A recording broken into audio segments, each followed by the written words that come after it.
Halo guys, hari ini saya akan menjawab komentar dari Bang Adrian yang bilang, "Bang, cara bangun mental juara dalam squad gimana ya?"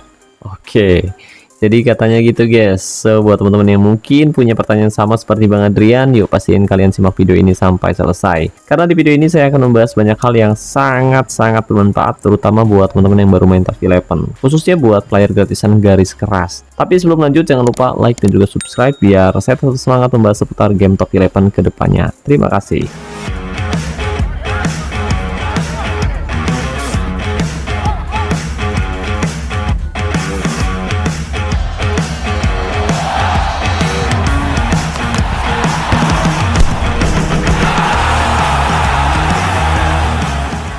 Halo guys, assalamualaikum, selamat datang kembali di NN Top 11 channel. Apa kabar semuanya? Semoga teman-teman selalu sehat dimanapun berada. Tidak terasa sekarang kita sudah berada di awal musim, tepatnya di matchday pertama kompetisi liga atau di hari ketiga awal musim. Nah, supaya pembahasan ini tidak dianggap omong kosong, saya mau kasih contoh nyata dari 3 tim yang saya tangani selama ini. Pertama, FC Buteng 1945.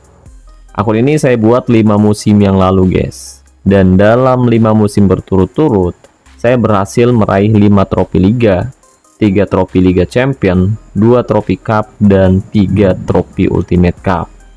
Nah, buat yang nanya, "Bang, kenapa trofi liga emasnya kosong bang?"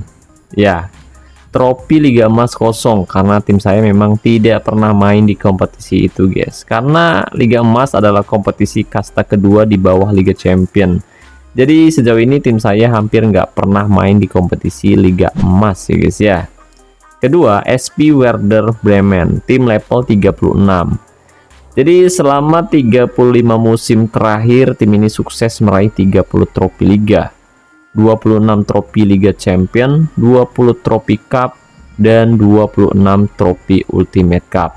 Lalu yang ketiga ada akun FC Buteng, tim level 117.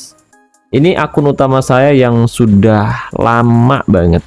Jujur, saya sempat pensiun bertahun-tahun. Jadi catatan kekalahannya banyak banget guys ya. Tapi setelah aktif lagi, saya berhasil membangun tim ini kembali meraih banyak trofi.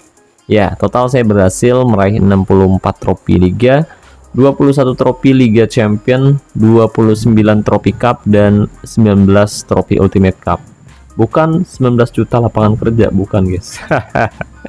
Jadi meskipun saya player gratisan garis keras dengan taktik dan strategi yang tepat, asal kita sudah paham cara main Top 11, bukan hal mustahil untuk meraih gelar juara tiap musim guys.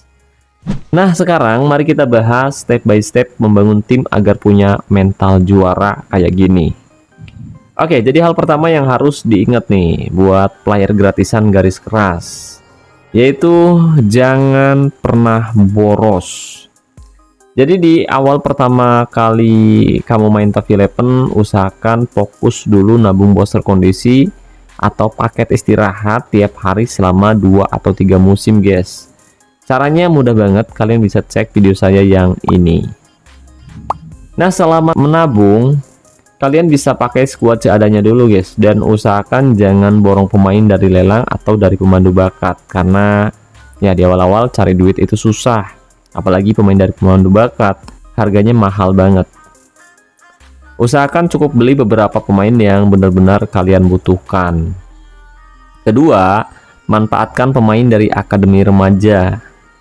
Jadi setiap musim minimal rekrut 1 pemain bertalenta dari akademi. Cara mengetahuinya sangat mudah, biasanya kita bisa tahu dari harganya guys. Semakin tinggi harganya, semakin bagus kualitasnya, biasanya gitu. Ketiga, latih skill dan atribut pemain secara individu atau bahasa gaulnya di latmil. Nah, setelah pemain dari akademi masuk ke skuad utama tim kita bisa latih skill dan atributnya sesuai posisi, keahlian khusus maupun gaya mainnya. Kalau kalian males nunggu, kalian bisa beli pemain muda di lelang usia 18 sampai 20 tahun dengan kualitas bintang 3 atau bintang 4 guys. Kalau misalkan modal kalian terbatas, kalian bisa fokus latih atribut kunci aja guys. Jadi kalian nggak perlu melatih sampai kualitas pemain tinggi, nggak perlu. Karena semakin tinggi kualitas tim kalian, bakal semakin berat pula lawan yang akan kalian hadapi. Sebagai contoh untuk atribut kunci pemain di tiap posisi, mari kita bahas mulai dari posisi striker. Jadi kalau misalkan modal kalian terbatas, kalian nggak punya cukup banyak booster kondisi, kalian bisa fokus saja ke atribut penyelesaian dan tembakan. Alasannya simple, karena striker adalah eksekutor utama tim kita guys. Jadi kalau atribut finishingnya rendah, peluang emas cetak gol bisa terbuang sia-sia ya guys ya. Kedua, untuk attacking midfielder atau AMC, fokus ke umpan dan kreativitas. Alasannya karena AMC adalah otak serangan tim kita guys. Kalau kreativitasnya tinggi, hal ini bikin variasi serangan kita lebih hidup. Tujuannya ya jelas buat ngasih umpan akurat atau buat ngebuka ruang di lini serang tim kita guys. Dan kalau misalkan kalian punya winger tradisional AMR, AML, MR atau ML, kalian bisa fokus saja ke atribut dribble sama umpan silang, dan kalau ada lebih ya bisa ke kecepatan juga. Alasannya karena winger tradisional itu tugasnya menusuk dari sisi guys. Tujuannya melewati back lalu kirim umpan crossing atau umpan silang. Tanpa kecepatan dan dribble, pergerakan mereka bakal mudah dimatiin sama lawan guys. Nah, kalau misalkan kalian nempatin inside forward di lini serang, ini posisinya AMR atau AML, dia adalah penyerang sayap modern. Kalian bisa fokus saja ke umpan sama dribble dan juga penyelesaian.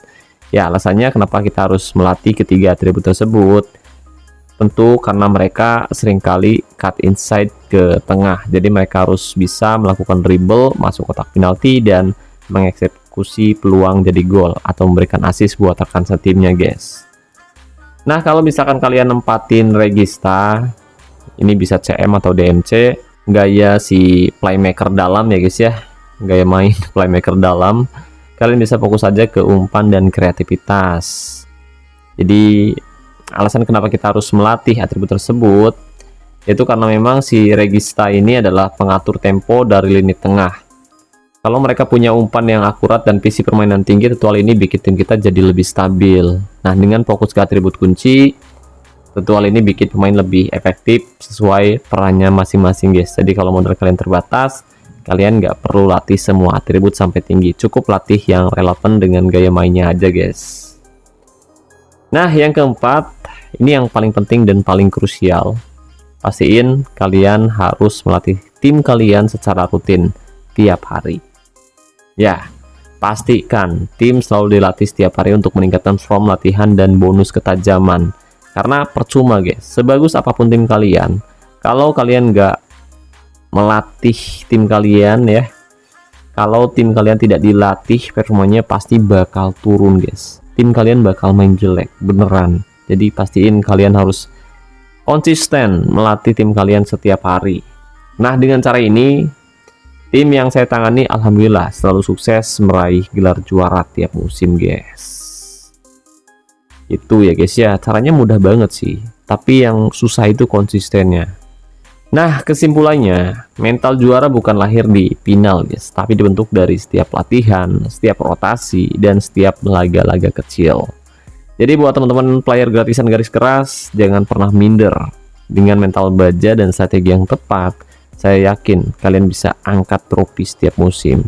Jadi kalau tim saya bisa, tim kalian juga pasti bisa. Oke, jadi gimana nih menurut kalian? Kalau boleh tahu, kalian pernah nggak sih membangun tim yang sebelumnya selalu gagal tapi sekarang punya mental juara? Kalau pernah, coba ceritain pendapat dan pengalaman kalian di kolom komentar video ini. Oke guys, jadi mungkin itu saja yang bisa saya bahas kali ini. Jika dirasa pembahasannya bermanfaat, jangan lupa like, dan buat teman-teman yang ingin timnya selalu juara, jangan lupa subscribe sekarang juga. Sampai jumpa di video selanjutnya. Saya Nur, wassalamualaikum, salam olahraga, salam Top 11 Indonesia.